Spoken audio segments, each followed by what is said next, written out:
Welcome to JRMSweeps. I have a 2017 Harley Davidson Street 750. I'm going to relocate the license plate here since I have removed the factory fender assembly. I mounted the license plate bracket here on this lower shock bolt. Now whenever you remove this bolt here, what's going to happen is the shock is going to get a little bit longer than where it's currently at now. To get everything lined back up again, if you take the bike and pull it this direction, it will allow you to line everything up and get that bolt back in. Remove the seat. The black and red wire is ground. The solid red wire is going to be your hot. This is the factory light that came with the fender assembly on the bike. You can see here, black is going to be ground, blue is going to be the hot.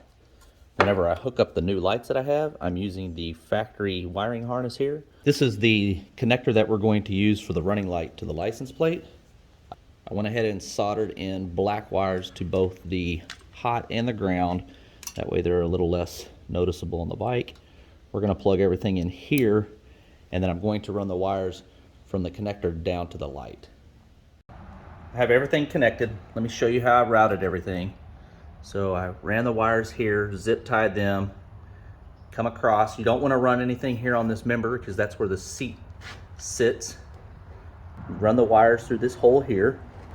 And if you look underneath the tail, you can see that there's this part of this frame here. So I zip tied the wires to the frame and I ran them all the way down. You can see right there.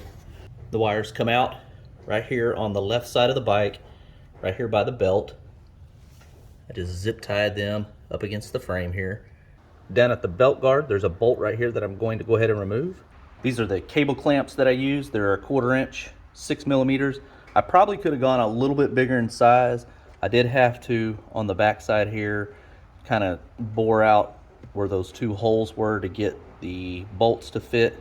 If you look right here where this belt guard is, I've drilled a hole and I'm going to put a nut bolt combination with another little wire retainer clip here.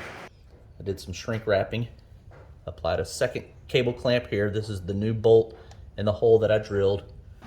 Okay, I have the wires soldered up down here, and then I also applied some shrink wrap tubing on each connection. Then I'm going to take one larger tube and shrink wrap everything together.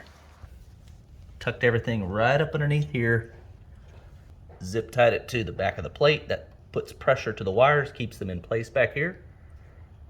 Let's test it out.